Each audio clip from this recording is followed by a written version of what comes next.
आज हम लोग उसी चैप्टर के साथ हैं, नाम है pastoralist in the modern world. Previous part में हम लोग देखे थे कि इंडिया में ट्राइबल पीपल लोग का क्या रोल था, ट्राइबल पीपल लोग किस तरह के प्रॉब्लम को फेस कर रहे थे और वो क्या क्या चैलेंजेस था उनके लिए, उनका मेन ऑक्यूपेशंस क्या था। जैसा हम जानते हैं कि पेस्टलिस्ट का मतलब क्या होता है कि जो लोग ग्रासलैंड पे डिपेंड रहते हो, ये हम लोग डिस्कस किए थे। तो ग्रासलैंड पे डिपेंड होने का मतलब कि क्या वो टोटली ग्रासलैंड पे जब तक डिपेंड थे, क्या उनको डिफरेंट टाइप के प्रॉब्लम्स भी फेस करना पड़ा, और अगर वो प्रॉब्लम था तो किस तरह का प्रॉब्लम था, या अगर उन्होंने पेस्टलिज्म को छोड़ा तो किस तरह के ऑक्यूपेशंस को चूज किया है इंडिया में, इस चीज को हम लोग देखे थे। और आज का जो मेन थीम रहेगा वो अफ्रीका और अफ्रीकन कॉन्टिनेंट में क्या था उसको हम लोग देखेंगे। क्योंकि जैसा कि हम जानते हैं, अफ्रीका में जो इनिशियल स्टेजेस में, जैसे कॉलोनियल पीरियड जिस समय चल रहा था, उस समय अफ्रीका के मैक्सिमम लोग जो थे वो पेस्टलिज्म यानी पेस्टलिस्ट थे, वो जानवर पालते थे। अलग बात है, ऐसा हम जानते हैं इस चीज को कि ब्रिटिशर जो है बहुत सारे स्टेप लिए, तो चलिए उसको डिस्कस करते हैं क्या क्या स्टेप था जिससे वो वहां के लोगों को स्लेव बनाए, उनके यहाँ से जो पेस्टलिज्म था उसको धीरे धीरे खत्म किए। आज का पूरा डिस्कशन इसी थीम पे रहेगा। Colonial impact on pastoralist. अच्छा, कॉलोनियल इम्पैक्ट का मतलब हम जानते हैं एक चीज कि जैसे हमारे यहाँ कंट्रोल किए थे ब्रिटिशर्स, सेम उसी तरह से अफ्रीका के बहुत सारे कंट्री पे ब्रिटिश, जर्मन, ये फ्रेंच या डेनिश लोगों का कंट्रोल था।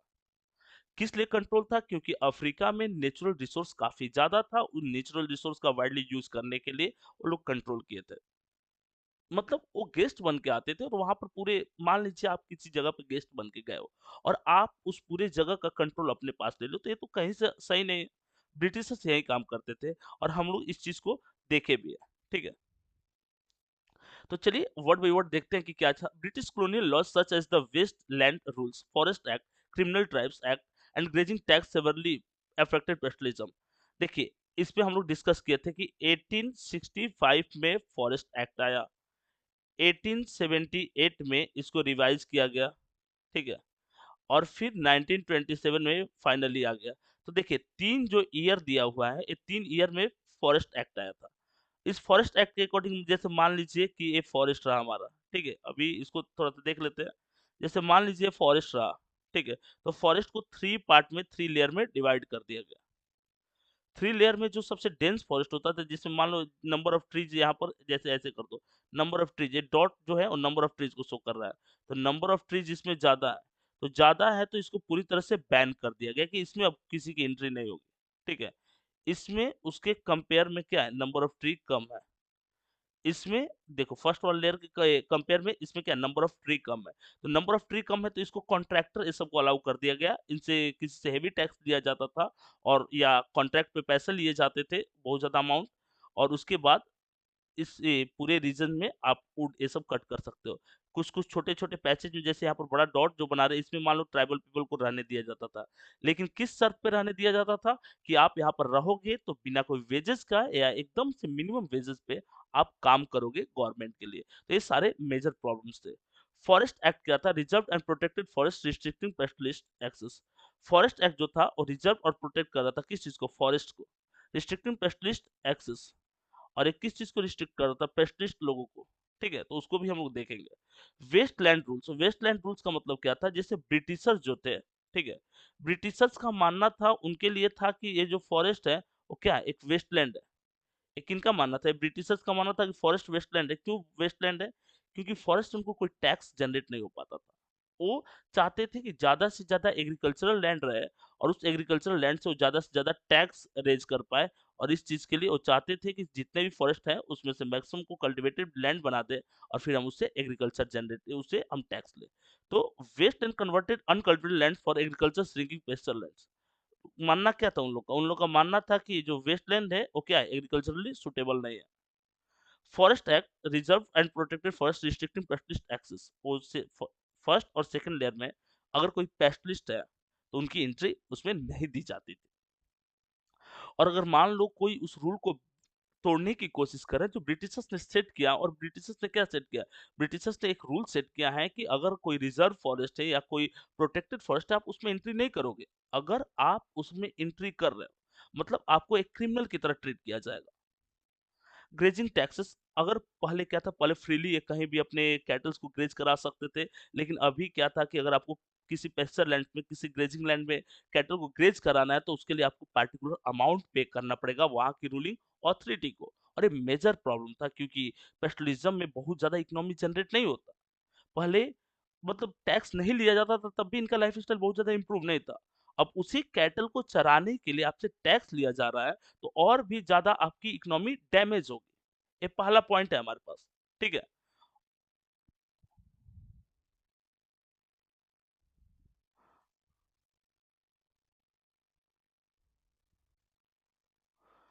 अब यहाँ पर क्या है कि even today 22 million African depends on some form of the pastoral activities. देखिए, इस चैप्टर में हम लोग देखेंगे, यहाँ पर एक एमसीक्यू क्वेश्चन है कि कितने लोग अप्रॉक्स जो है वो पेस्टल एक्टिविटीज में ग्रेजिंग में इन्वॉल्व है। तो लगभग 22 मिलियन लोग इन्वॉल्व है, मतलब 22 मिलियन 10 से मल्टीप्लाई आप कर लो, ठीक है? 220 लाख लोग जो है वो इन्वॉल्व है। They include communities like Bedouins, Berbers, Masai, Somali, Boran and Turkana। देखिए, ये जो आपको दिख रहा है, ठीक है? ये जो 5 आपको दिख रहा है, बेडुइन्स, ये जो सारा डेजर्ट वाले रीजन में बर्बर्स है, मसाई है, सोमाली है, बुरान है और तुर्काना है। तो इस चैप्टर में जो डिस्कस किया गया है, मसाई ट्राइब के बारे में डिस्कस किया गया है। जहाँ पे मसाई वाले रहते तो उसको मसाई लैंड बोला गया। ये जो जितने भी यहाँ पर जो पेस्चर कम्युनिटी की बात करते हैं, ये अफ्रीका के ईस्टर्न पार्ट में लाइज करते थे। और इस चैप्टर में केन्या और तंजानिया में, ये वही तंजानिया जहाँ पे माउंट किलिमंजारो है, वो most of them now live in the semi arid grassland और arid desert where rainfed agriculture is difficult.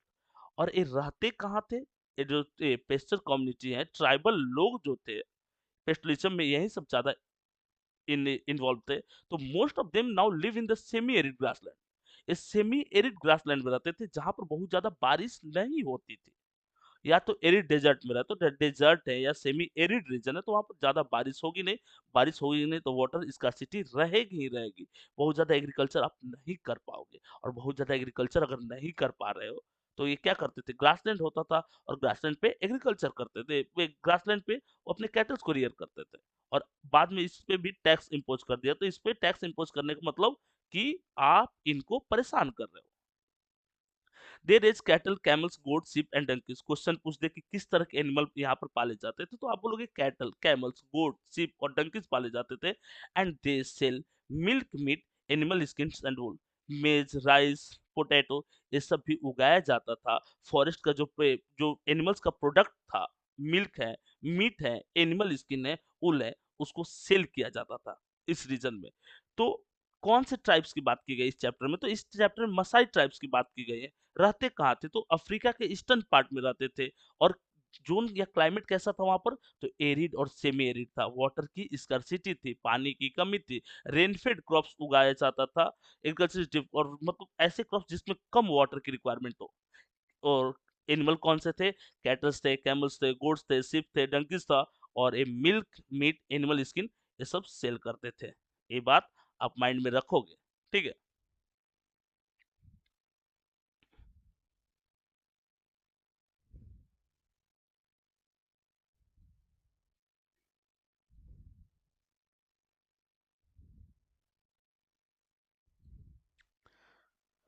आते हैं इसमें, बोला कि pastoralist in India, the lives of African pastoralist have changed dramatically over the colonial and post colonial period. एक चीज तो clear है, चाहे इंडिया के ट्राइबल लोगों का लाइफ के बारे में बात हो, चाहे अफ्रीका के ट्राइबल लोगों के लाइफ के बारे में बात हो, दोनों का लाइफ ड्रामेटिकली चेंज होता है। किनके कारण चेंज होता है? तो colonial और पोस्ट colonial जो लोग थे उनके कारण ये चेंज होता है। The Maasai, in some detail, the Maasai cattle herders live primary in the East Africa, 3 lakh in the southern Kenya and another 1 lakh 50,000 in the Tanzania। तो 3 लाख साउदर्न केन्या में थे, 1 लाख 50,000 तंजानिया में थे। Maasai cattles herders live primarily in the East Africa. पहले discuss किए हुए हैं कि मान लो ये अफ्रीका कॉन्टिनेंट है, ठीक है? कुछ इसी तरह से स्ट्रक्चर इसका। तो ईस्ट अफ्रीका में रहते थे, और ईस्ट अफ्रीका में दो कंट्री, केन्या और तंजानिया में इसका डोमिनेशन ज्यादा था। जिसमें वो 3 लाख साउदर्न केन्या में थे, और तंजानिया में 1,50,000 थे। We will see how new laws and regulations took away their land and restricted their movement। अच्छा, मान लो कोई नया लॉ ला दिया, मान लो क्या लाए ही थे यूरोपियन नया लॉ, और उस नए लॉ से ये जो पेस्टलिस्ट थे अपने कैटल्स को ग्रेजिंग लैंड में नहीं ले जा सकते थे, पेस्टलिज्म नहीं करा सकते थे। एक तरह से कह सकते हैं क्या कि नए लॉ जो था पूरी तरह से अफेक्ट कर रहा था।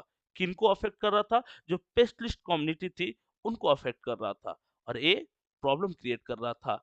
इससे इनकी जो संख्या थी, पेस्टलिज्म में इन्वॉल्व पीपल की संख्या थी, वो लगातार कम होगी।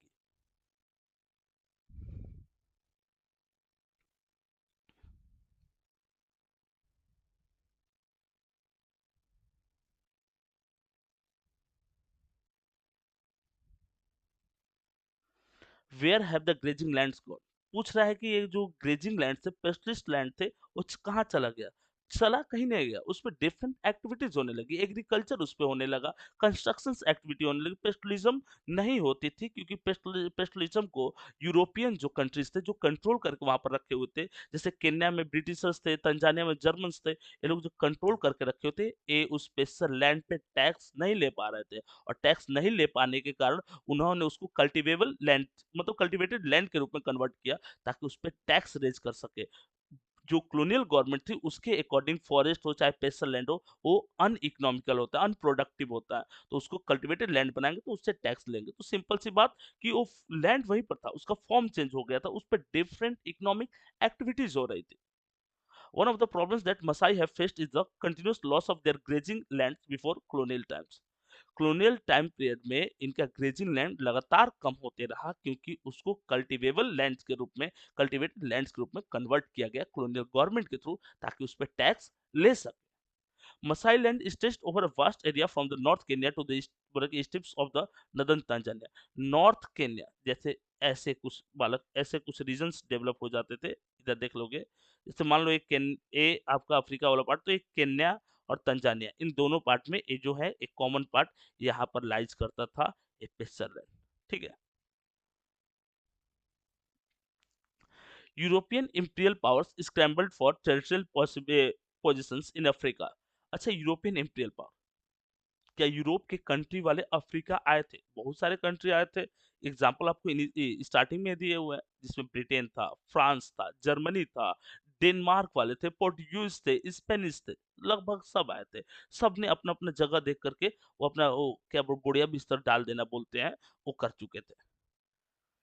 तो जो यूरोपियन इंपीरियल पावर था scrambled for territorial positions in Africa, बोला कि slicings up in the region into the different colonies. इन्होंने यहाँ पर कॉलोनीज फॉर्म किया। आप देखोगे कि जो उनका पेसर लैंड था, थोड़ा सा सुटेबल था, नेचुरली वाटर केपेबिलिटी थी, उसको इन्होंने पॉस इलाका डिक्लेयर कर दिया। यहाँ पर यूरोपियन वाइट जो पीपल थे वो सेटल होने लगे, और इसको पूरी तरह से प्रोहिबिटेड कर दिया कि आप यहाँ पर नहीं आ सकते। आप मतलब वहाँ पर जो ट्राइबल कम्युनिटी थी जो पेस्टलिज्म में इन्वॉल्व थी, वो नहीं आ सकते। उसको पूरी तरह से रिस्ट्रिक्टेड रीजन डिक्लेयर कर दिया।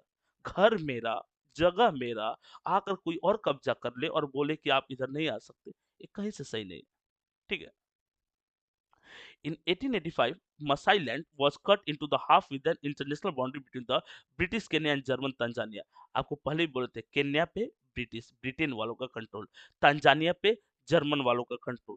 तो ब्रिटिश केन्या और तंजानिया के बीच में डिवाइड कर दिया गया, और 50% जो लैंड था वो कल्टीवेटेड लैंड बना दिया गया। कौन से लैंड को? तो जो पेस्टलिज्म को शो करता था वैसे लैंड को। तो ये तो बहुत दिक्कत वाली बात थी। ठीक है। अब इससे इनका पेस्टलिस्ट लोगों का जो एक्टिविटीज था वो टोटली डैमेज होगा। पेस्टल लोग जो डिफरेंट एक्टिविटीज कर रहे थे वो टोटली डैमेज होगा। The Maasai were pushed into a small area in the southern Kenya and North Tanzania. The Maasai lost about 60% of their pre-colonial land. अच्छा, एक चीज देखो, जैसे मान लो ये पहले इतने बड़े एरिया में रहते थे, अब इतने बड़े एरिया में ये जो एरिया है वो वाइट पीपल लोगों के लिए फिक्स कर दिया गया, और इनको बोला गया कि अभी तुम छोटे से पार्ट में रह लो। तो अब इस छोटे से पार्ट में रहेंगे, इस पार्ट में तुम जा नहीं सकते, तो इनका एरिया कम हो गया, एरिया कम हो गया तो पेस्टल लैंड कम हो जाएगा, पेस्टल लैंड कम होगा तो कैटल्स को ग्रेज नहीं करा पाएंगे, और फिर वो कोई इकोनॉमिकल एक्टिविटीज नहीं करेंगे। आप देखोगे कि उनके कैटल जो स्टार्वेशन से, भूखमरी से, फूड की कमी से उनकी डेथ हो जाएगी, उनके कैटल्स की डेथ हो जाएगी।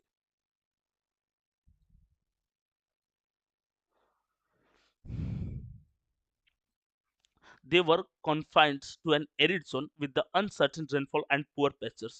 अनसर्टेन रेनफॉल था, पुअर पेस्चर लैंड था, अनसर्टेन रेनफॉल, रेनफॉल तो होती नहीं थी, रेनफॉल के नाम पे एक कलंक था, बहुत ही कम रेनफॉल होती थी, और uncertain rainfall and poor pastures. तो जब रेनफॉल हो नहीं रही है तो ग्रासलैंड्स नहीं पूरी तरह से डेवलप हो पाएगा, और उसी को तो पुअर पेस्चर बोलते हैं, कि मतलब पेस्चर लैंड्स नहीं क्रिएट हो पा रहा था, और पेस्चर लैंड अगर कम तो कैटल कम, कैटल कम तो इकोनॉमिक एक्टिविटीज कम। इसलिए बाद में विवश होकर के ए स्लेव के रूप में काम करना भी स्टार्ट करते हैं। The British colonial government in East Africa also encouraged local peasants community to expand cultivations। या ब्रिटिश गवर्नमेंट ने क्या किया यहाँ पर, कि ब्रिटिश गवर्नमेंट यहाँ पर यहाँ के जो लोकल पीपल थे उनको बोली कि आप यहाँ पर एग्रीकल्चर करो, उस एग्रीकल्चर से आपको अच्छी खासी इनकम आ जाए, कल्टीवेशन करो। और करते ही क्या थे, एपेस्टलिज्म का एपेस्टिस्ट थे, एपेस्टलिज्म करते थे। ये मेजर प्रॉब्लम थी। As cultivations expanded pasture lands were turned into the cultivated land. Pasture land जो है वो कल्टीवेटेड लैंड ग्रुप में टर्न हुआ, वो कल्टीवेटेड लैंड ग्रुप में चेंज हुआ।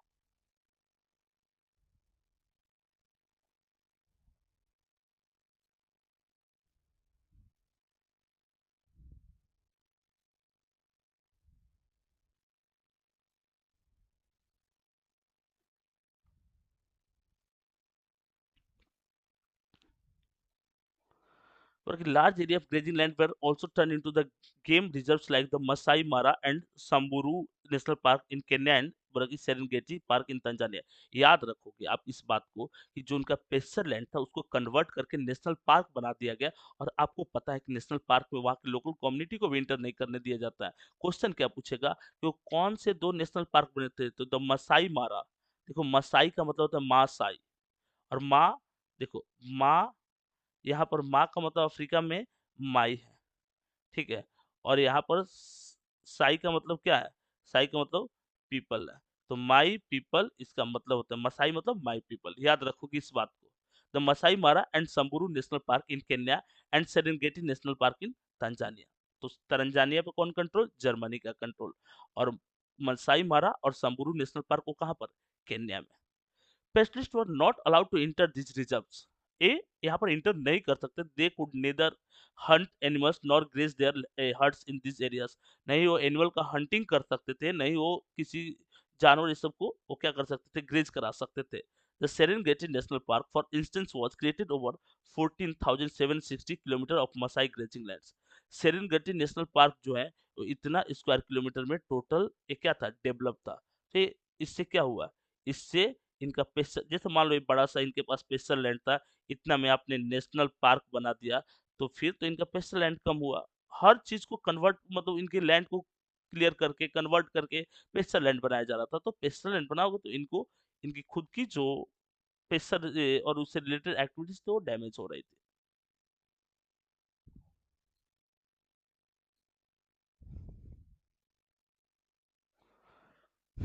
The loss of finest grazing land and water resources created pressure on the small area on the land।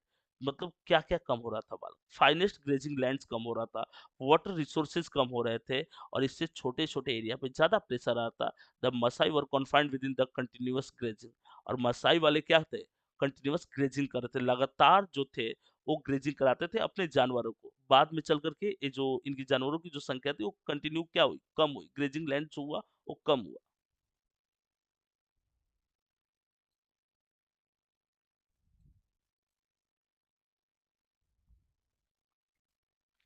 The borders were close. देख रहे हो, बॉर्डर्स वर close का मतलब कुछ स्पेसिफाइड रीजंस हो जाएंगे, कि यहाँ पर ये इंटर करेंगे, यहाँ पर ये इंटर करेंगे, इस पे इंटर नहीं कर पाएंगे, तो उस चीज के लिए है कि the borders were are closed.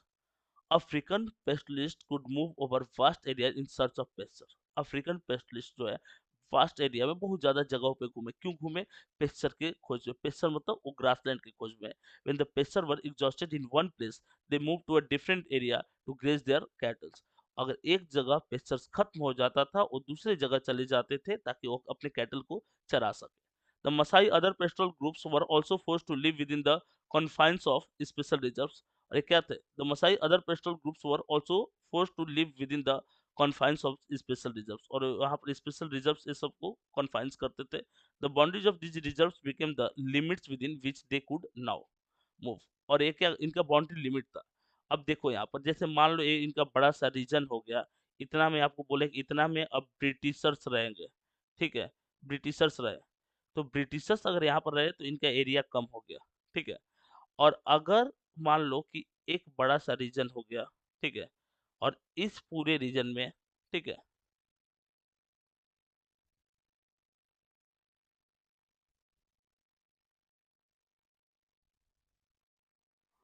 अगर इस पूरे रीजन में ब्रिटिशर्स रह रहे हैं, तो इनका और एरिया कम हो गया, तो ऐसे इनका पेस्चर लैंड्स कम हो जाता था। या अगर इस रीजन में रहते थे तो इनका प्रॉपर सेटलमेंट यहाँ पर पूरी तरह से बैन था। मतलब इधर आना मतलब क्राइम समझा जाता था, इधर देख लो, इधर नहीं आ सकते थे, इधर आओगे मतलब क्राइम समझा जाएगा। तो ऐसी जगह पे इनको खुद अपने ही घर में दिक्कत होने लगी, क्योंकि इनका नेटिव प्लेस था। एक कोई आउटसाइडर, एक कोई कॉलोनियल पीपल का नेटिव प्लेस नहीं था। तो इनको अपने नेटिव प्लेस में डिफरेंट प्रॉब्लम्स फेस करना पड़ रहा था।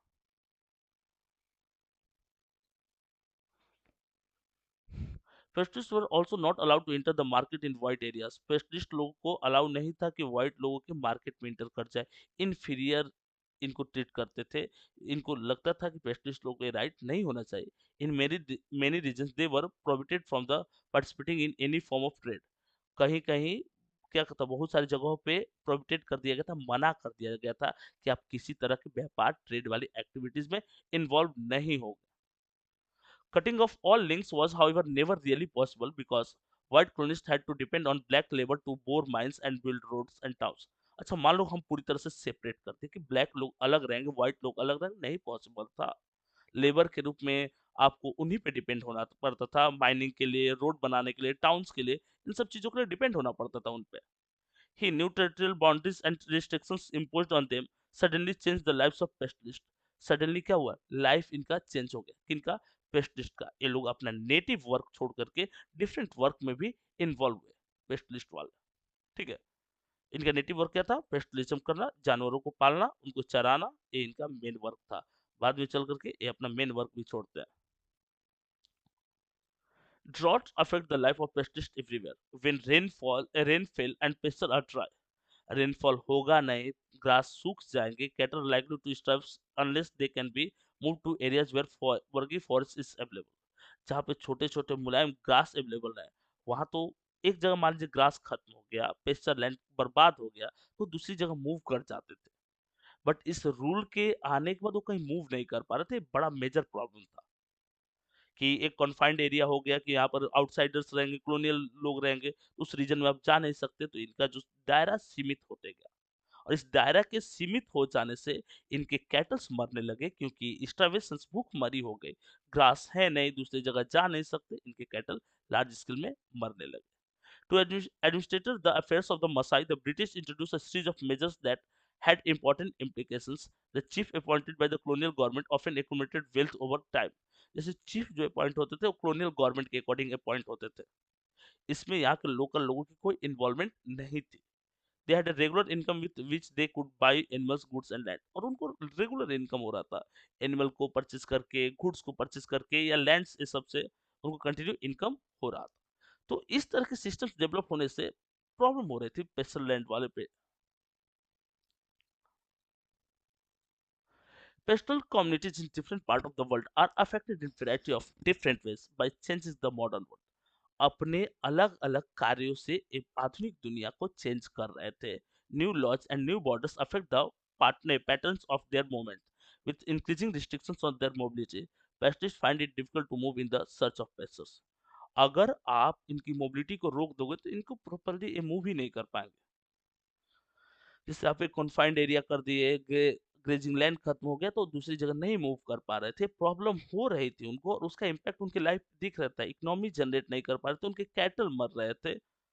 दे चेंज द, और उनके जो लोकल होमलैंड है उस पर कोई आउटसाइडर कंट्रोल करके बैठा हुआ था। They change the path of their annual movement, reduce their cattles numbers, press for right to enter new areas, experts exert political pressure on the government. They change the pass of their annual movement. अब इन्होंने क्या किया कि change किया उस pattern को, अपने annual movements को चेंज किया। Reduce their cattles, numbers place for rights to enter new areas, exert political pressure, नए एरियाज में जाते थे, पॉलिटिकल प्रेशर करते थे गवर्नमेंट पे, ताकि इनको अपना राइट्स मिल सके, वो इनको अपना वो खोया हुआ जो लैंड था वो मिल सके। इस चीज के लिए क्या करते थे, राइट करते थे। इस तरह से इस तरह से इस सेकंड वाले पॉइंट को हम लोग काफ़ी अच्छे तरीके से कंप्लीट किए हैं। इसके रिगार्डिंग अगर आपको कोई भी डाउट रहता है तो आप कमेंट करके पूछ सकते हैं। डिफरेंट सोशल नेटवर्किंग साइट पे हम लोग अवेलेबल हैं, चाहे वो फेसबुक हो, व्हाट्सएप हो, टेलीग्राम हो, यूट्यूब पे आप कमेंट करके पर्सनली भी पूछ सकते हैं। या अगर आप एक और चीज़ प्रिपरेशन को और भी ज़्यादा बेहतरीन बनाना चाहते हैं, तो जैसा हम आपको बताते हैं हर चैप्टर का वेल डिफाइंड नोट्स जो कि मार्केट में नहीं अवेलेबल है, एकदम पूरी तरह से न्यू सिलेबस पे बेस्ड, जिसमें केस स्टडीज से के रिगार्डिंग क्वेश्चंस रहेंगे, जिसमें सर्सन रीजन कैसे सॉल्व करेंगे उसके रिगार्डिंग रहेंगे। न्यू अपडेटेड नोट्स हमारे पास अवेलेबल है, हर चैप्टर का एमसीक्यू है, हर चैप्टर का क्वेश्चन आंसर है। तो आप हमारे साथ जुड़ करके अपने एकेडमीज को और भी बेहतरीन कर सकते हैं। और जैसा हम चाहते हैं, चाहे 9th हो चाहे 10th हो, सबका फाइनल एग्जाम हम लोग टारगेट कर रहे हैं। और इस फाइनल एग्जाम में पूरे जोश जज्बा के साथ हम लोग लगेंगे, और आप भी लगोगे, दोनों लोग साथ में मिलकर के कुछ बढ़िया धमाकेदार करेंगे। चलिए मिलते हैं, तब तक के लिए धन्यवाद। नेक्स्ट वीडियो में फिर से कुछ इंटरेस्टिंग टॉपिक के साथ।